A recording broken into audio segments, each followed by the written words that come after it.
सबसे पहले कौन से काम नहीं करने ये तुम्हें स्पष्ट हो। जो भी काम तुम जानते हो कि दूसरों के शोषण पर आधारित है, दूसरों को बेचैन करने पर आधारित है, वो मत करो। मैं एक आम नौजवान हूँ, तो एक आम नौजवान नौकरी करता है, तो अपना जो काम नौकरी करता है उस नौकरी में कुछ काम होता है ना, तो काम क्या है जरा देखोगे कि नहीं। तो काम है ही यही कि दूसरों को धमकी दो और धमकी दे के डरा के उन्हें कुछ बेच दो। तो इसमें ये क्या बता रहे हो कि मैं नौजवान हूँ, नौकरी करता हूँ। क्या करते हो नौकरी मतलब? नौकरी मतलब कुछ करते हो सुबह से शाम तक। क्या करते हो? कुछ 1000 रुपयों के लिए धमकियां देते हो दूसरों को, भ्रम फैलाते हो, झूठ बोलते हो। ये सब देखना पड़ेगा ना कि क्या कर रहे हो। नौकरी माने क्या? पेट चलाने के लिए मन का क्या हाल कर रहे हो, ये देख लो। तो बहुत सारे काम तो अपने आप हट जाएंगे। उनमें इतनी हिंसा भरी हुई है, छल भरा हुआ है, धोखा भरा हुआ है, अपने आप तुम्हें दिख जाएंगे ये तो करने लायक नहीं। फिर जो कुछ शेष बचे उसमें देखो कि कहां पर सृजनात्मक संभावना सबसे ज्यादा है, कहां पर तुम कुछ नया रख सकते हो। कौन सा काम ऐसा है जिसके लिए ध्यान आवश्यक है, कौन सा काम ऐसा है जिसमें प्रेम बाधा नहीं बनेगा, जिसमें प्रेम सहयोगी होगा, वो काम करो। जो अभी तक अधिकांश नौकरियां मुझे मिली और दी गई, जो मैंने मना भी करी, वो अगर एक तो यही जॉब कह रहे हैं यही होगा कि भाई तुम किसी को कुछ बेच दो, चलिए ये तो साफ दिख जाता है, तो बहुत ही साफ है। पता नहीं क्यों नौजवान इसमें जाते हैं, मुझे नहीं पता। पर और बाकी जो है वो भी तो व्यापार पर आधारित है। व्यापार बहुत तरह के होते हैं। व्यापार का मतलब क्या है? तुम्हें कुछ दिया, तुमसे कुछ लिया। क्या दिया और क्या लिया, उनमें तो जमीन आसमान का अंतर होता है ना। लेन देन और लेन देन में बहुत फर्क होता है।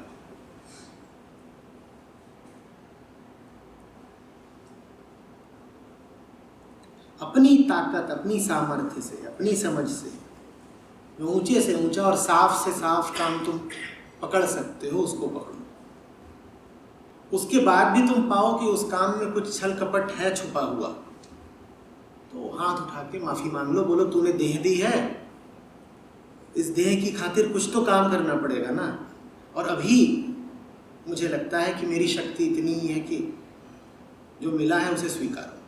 लेकिन उससे पहले अपनी शक्ति की सामर्थ्य तक जाओ, अपने सामर्थ्य की सीमा तक जाओ। ये नहीं कि काम जानबूझ के घटिया ही चुन रहे हो और फिर कह रहे हो माफ कर दीजिएगा। पहले पूरी जान लगाओ, 10 तरीके के लोग ठुकराओ।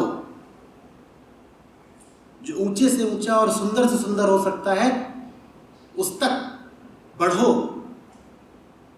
फिर कहीं ना कहीं तो कदम रुकेंगे तुम्हारे। जहां कदम रुक जाए उस जगह को कहना अभी माफ करना, ताकत इतनी है, यहां रुकना पड़ रहा है, पर सदा के लिए नहीं रुका हूं, यहां से भी आगे कदम बढ़ाऊंगा। और जीवन भर ही आगे बढ़ने की यात्रा चलती रहेगी। सुंदर पर हूं तो सुंदरतर की ओर बढ़ूंगा, और सुंदर और सुंदर और सुंदर, अंततः सुंदरतम। उसका मैं जो वो बेस रखूंगा वो सृजनात्मकता होगी। हाँ, रचनात्मक तो होना ही चाहिए। अगर काम में तुम्हारी रचनात्मक ऊर्जा को कोई दिशा नहीं मिल रही है तो पलट के तुम्हें ही खा जाएगी। जो लोग उबाऊ कामों में होते हैं उनका चेहरा ऐसे होता है जैसे भीतर से कोई उन्हें खा रहा हो। एक तो होता है किसी ने बाहर से तुम्हारा मुंह नोच लिया तो दिखाई पड़ता है ये नोचे हुए हो, और एक होता है अंदर से नोचना, उसको चुसना कहते हैं। वो भीतर से चुसे हुए होते हैं। क्या हुआ, क्या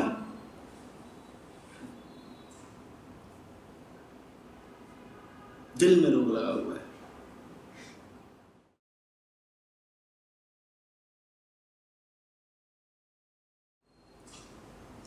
जिसको तुम स्किल या कुशलता कहते हो, भूलना नहीं कि वो सदा समाज स्वीकृत होती है।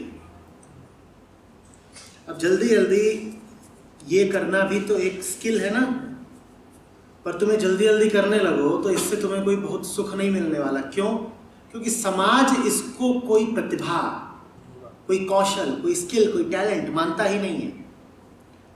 किसी वजह से अगर समाज जल्दी जल्दी उंगली फंसाने, उंगली निकालने, अंदर बाहर करने को एक टैलेंट का दर्जा दे दे, करोड़ों बरसने लगे, टीवी पे तुम्हारा साक्षात्कार आने लगे कि आप कैसे जल्दी जल्दी, तब तुम कहोगे बड़ा सुख मिला। जब तक समाज सम्मत नहीं है तुम्हारी प्रतिभा, तब तक कहां उससे तुम्हें सुख मिलता है।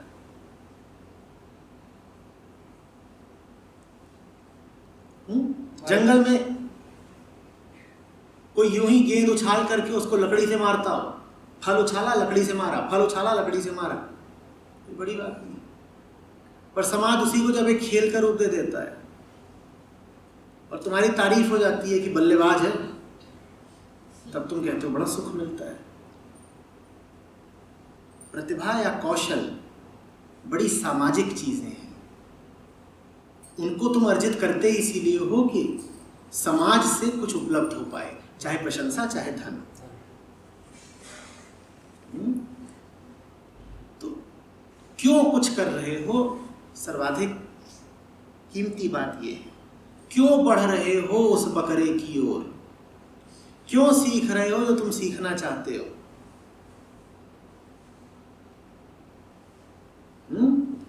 गिटार तुम इसलिए भी सीख सकते हो कि बड़ा रोमानी यंत्र है, लड़के लड़कियां कम से उम्र के प्रभावित हो जाते हैं। और गिटार तुम इसलिए भी सीख सकते हो कि कबीर साहब की सेवा में लगाना है। अब तुम पूछो गिटार सीखना अच्छा है कि बुरा, तुम्हें क्या बताऊं। वो तो इस पे निर्भर करता है कि तुम हो कौन और तुम्हारे इरादे क्या हैं।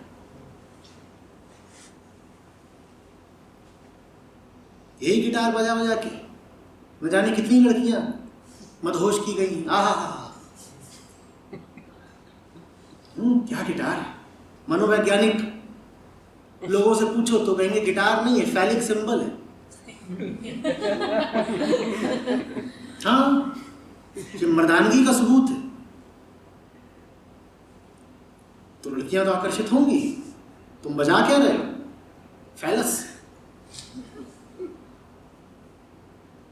और वही गिटार या कोई भी वाद्य यंत्र परमात्मा की सेवा में भी तो अर्पित हो सकता है। तो क्या बोलूं कि अच्छा है कि बुरा है, तुम जानो।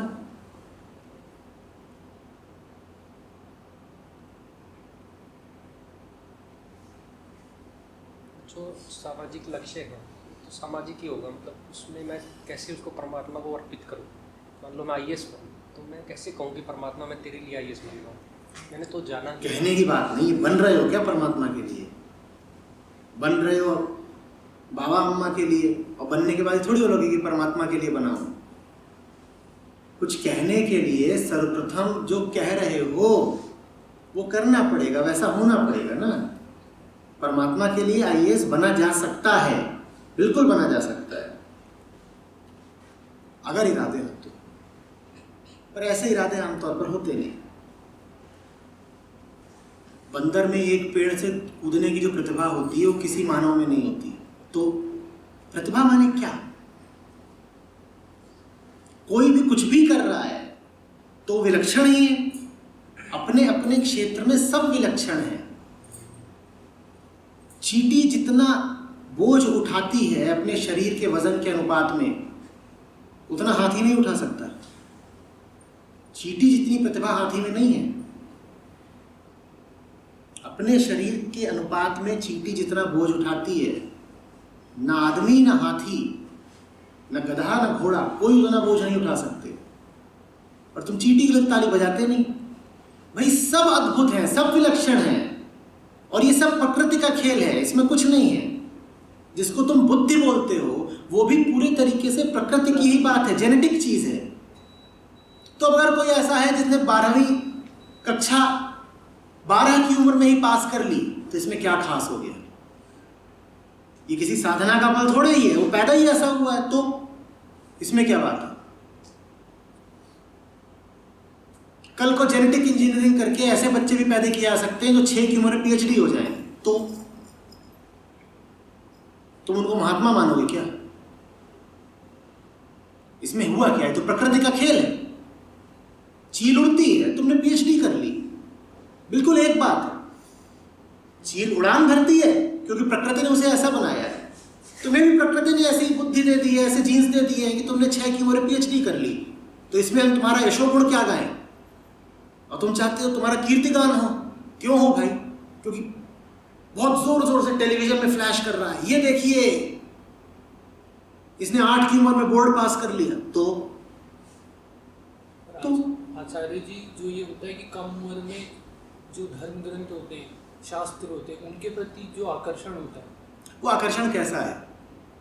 अभी मैं देख रहा था एक जगह होर्डिंग लगा हुआ था, दशहरे दिवाली के दिन है, एक छोटा सा लड़का पकड़ लिया है और कहा जा रहा है कि ये रामचरितमानस का पाठ करेगा, और लोग चले जा रहे हैं उस छोटे लड़के को सुनने के लिए। ये तो बाजार लगाई जा रही है। उसको जो आकर्षण है वो भी तालियों का और वाहवाही का है। वास्तव में उसके मन में राम जगे हैं क्या? राम तत्व के प्रति वो आकर्षित हुआ है क्या? वो तो उसके पिताजी भी कथावाचक हैं, उन्होंने कहा ये बढ़िया रहेगा, लोगों को बड़ा बढ़िया अजूबा लगता है, आकर्षक तमाशा बैठता है कि छोटे छोटे बच्चे बैठ करके भागवत पढ़ रहे हैं कि मानस बांच रहे हैं। आहा, भीड़ बिल्कुल श्रद्धा में आ जाती है तुरंत। महिलाओं की आंखों से आंसू बहने लगते हैं। और 6 साल का है और भक्ति देखो। देखा नहीं है वो जो रामलीला की झांकी निकलती है, उसमें नन्हे नन्हे खड़े रहते हैं, राम लखन, और खजुआ आ रहे हैं, दूसरे को कोहनी मार रहे हैं, लोग पागल हुए जा रहे हैं, पांव छू रहे हैं। इस लखन में कि इस हनुमान में राम से वाकई प्रेम है कोई? ये तो यूं ही है, खेल।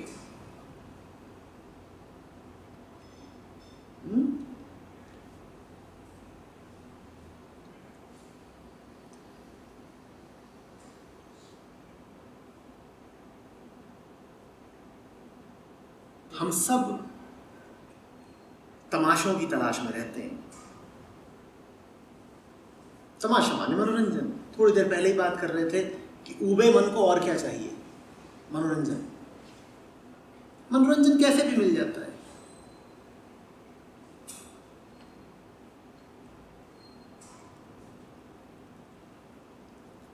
रियलिटी शो आते हैं, उसमें छोटी सी लड़की को पकड़ लेंगे और वो आइटम नंबर पे नाच रही है, लो मिल गया मनोरंजन।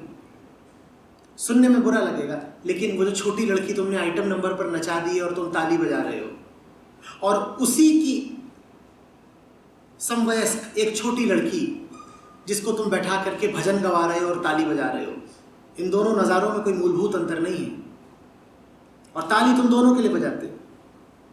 6 साल की नन्ही लड़की को तुम नचा देते हो एक भद्दे गाने पर, और क्या तालियां बजती हैं।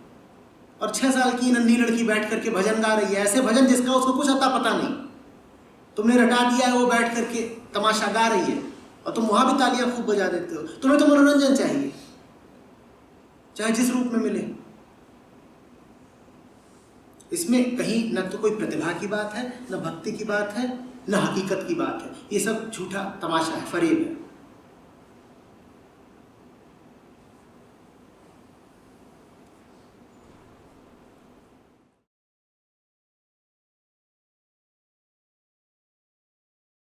इतनी लंबी लंबी ना बातें करो, हमेशा अकेले रहने का मन करता है। 3 घंटे को अकेले बंद कर दे तो उगता जाओगी। ये सब बोलने में भी ना एक बहादुरी का भाव होता है, एक विलक्षणता होती है, हीरोइज्म। मेरा हमेशा अकेले रहने का मन करता है। 3 घंटे को व्हाट्सएप बंद करो जरा। अकेले रहना तो छोड़ दो, 3 घंटे को सिर्फ व्हाट्सएप करो बंद। इतनी बहादुरी की बात मत बताओ, छोटी बातों से शुरुआत करो। कम से कम उन लोगों से दूरी रखो जिनको जानती हो कि तुम्हारे लिए विषैले हैं। सबसे दूर होना तो बहुत दूर की कौड़ी है, कम से कम कुछ लोगों से दूर होना शुरू करो। एक छोटी और सार्थक शुरुआत करो, बहुत बड़ी बड़ी बात मत करो। सबसे दूर होना है, अच्छा चलो सब लोग बाहर चलो, इसको यहीं छोड़ देते हैं, बंद करते हैं।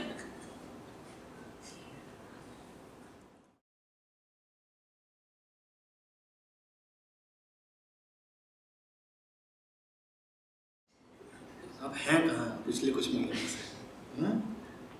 कहाँ की खबरें ला रही हैं? मेरे देश की खबरें तो है नहीं,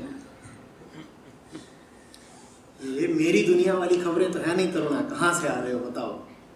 गायब हो कई दिनों से। ये तो मैंने नाम ही नहीं सुने हैं, वाकई बता रहा हूँ। जो पहला नाम तुमने लिया मैंने नहीं सुना है आज तक। क्या? Breath work? नहीं, ये ब्रेथ वर्क शब्द आज मैं पहली बार सुन रहा हूँ। ये मेरे देश का शब्द नहीं है।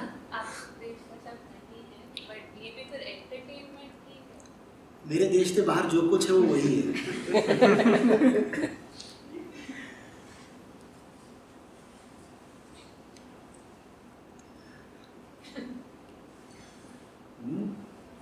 वीजा भरा भरा दिखाई देगा तुम्हारा। कितने ठप्पे हैं पासपोर्ट पर, कहाँ कहाँ घूमे?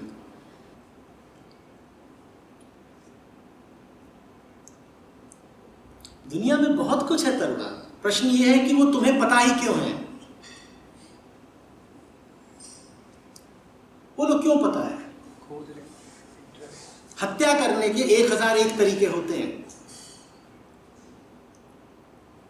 तुम्हें पता क्यों है ये बताओ। क्यों पता है? मुझे तो नहीं पता।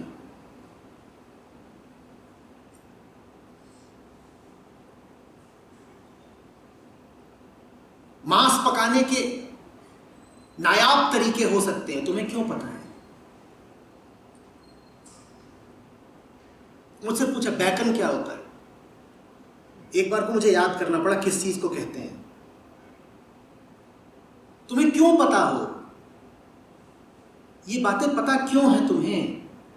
तुमने अपना मन, अपना माइंड स्पेस इनको दिया क्यों? मन इसलिए है कि इन सब बातों का पता करके रखो, कोई उपयोगिता हो, कोई सार्थकता हो, तो समझ में आता है। अन्यथा ये क्यों जमा करा ज्ञान?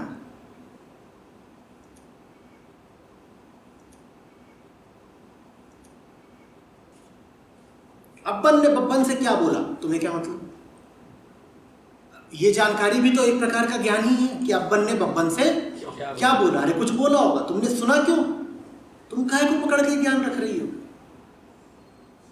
सच एक है, झूठ की नाना किस्में होती हैं, विविध प्रकार होते हैं। सबका ज्ञान रखने लगे तो न जाने क्या होगा। राम एक है, राक्षस विविध प्रकार के होते हैं। सबका एक ज्ञानकोश बनाना है क्या? 6 मुंडी वाला राक्षस, उसका नाम बताओ। एक राक्षस है जिसका एक दांत टूटा हुआ, उसका नाम बताओ। ये सब ज्ञान रखना क्यों है?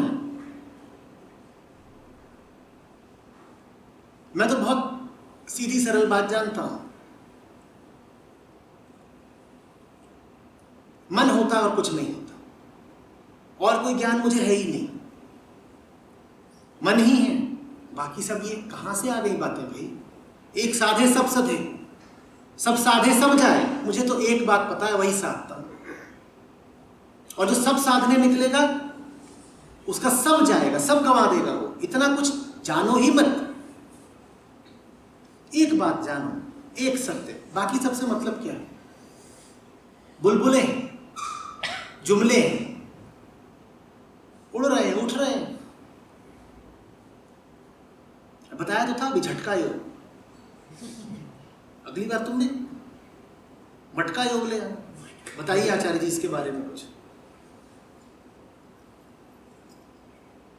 क्यों नहीं हो सकता?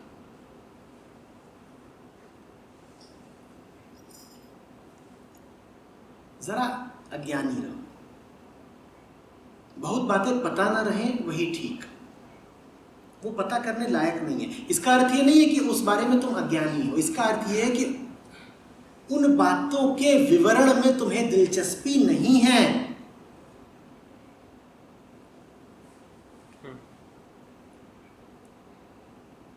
कत्ल खाना है, बूचड़ खाना, भीतर जानवर कट रहे हैं, तुम्हें पता चल गया, एक बात पता है कि ये पाप का अड्डा है। अब भीतर किन किन तरीकों से मारा जा रहा है जानवरों को, इसका ज्ञान काहे को लेना है तुमको? तुम्हें तो एक बात पता है समग्र रूप से, यहां जो भी कुछ हो रहा है वो नारकीय है, गर्हित है। जो भी कुछ हो रहा है, हमें क्यों पता करना है कि क्या क्या हो रहा है? और बहुत बड़ा बूचड़ खाना है, वहां तो न जाने क्या क्या हो रहा है, प्रत्येक पल बहुत कुछ हो रहा है, उसका ज्ञान क्यों लेना है? हमें एक बात पता है, सत्य तक सीधा रास्ता जाता है, और सीधे रास्ते के अलावा कितने रास्ते हो सकते हैं टेढ़े मेढ़े? अनंत, सैकड़ों, करोड़ों। उन सैकड़ों करोड़ों रास्तों के हमें नाम क्यों जानने हैं? हमें यह पता है कि सीधे रास्ते के अलावा जितने रास्ते हैं सब बेकार है। अब उनके बारे में जानकारी क्या करनी है? तो मैं ये नहीं कह रहा हूं कि तुम नासमझ जियो या बुद्धू जियो या नादान बने रहो, तुम्हें कुछ पता ही ना हो।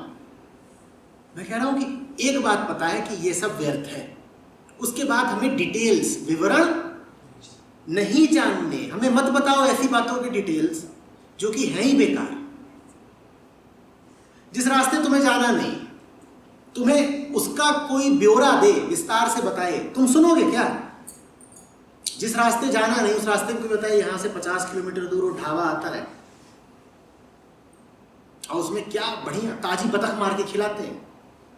अरे हमें जाना ही नहीं है इस रास्ते, तो हमें काहे को सुना रहे हो? हमारा रास्ता दूसरा है भाई, हमारा देश दूसरा है।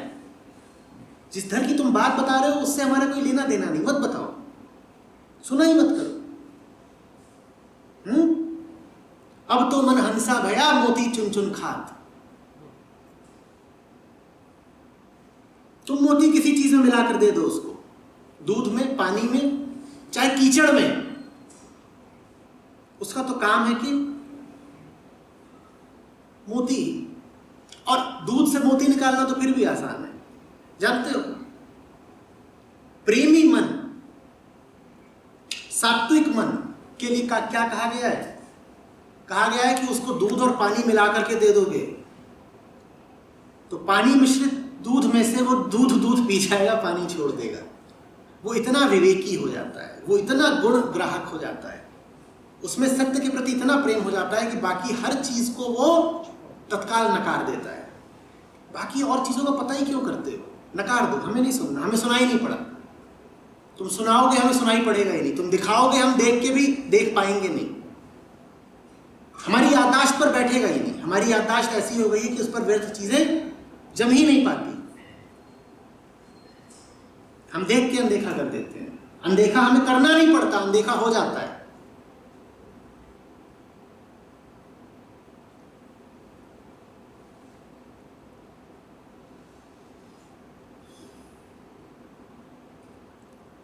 अगर मन को ऐसा नहीं बनाया तो मन ऐसा हो जाएगा जैसे तेल से सनी हुई चादर। एक तो वैसे ही वो तेल से सनी हुई है, गंदी है, और दूसरे उस पर चादर तेल से सनी हुई है, उसका क्या होगा? दुनिया भर की धूल आके चिपकेगी। तो दो तह की गंदगी। पहले तो गंदी थी, फिर और गंदी हुई क्योंकि वो गंदी थी। मन को ऐसा मत बनाओ कि उस पर गंदगी आकर चिपक जाए।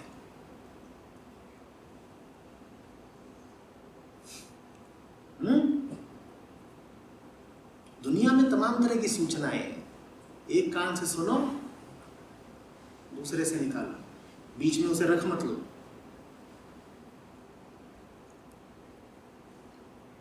मन है और ज्यादा बोलना है तो कह दो आत्मा है। बाकी ये सब क्या है हम नहीं जानते। क्या क्या नाम लिए? ब्रेथवर्क, रिग्रेशन। किसका पूछो, किसका? और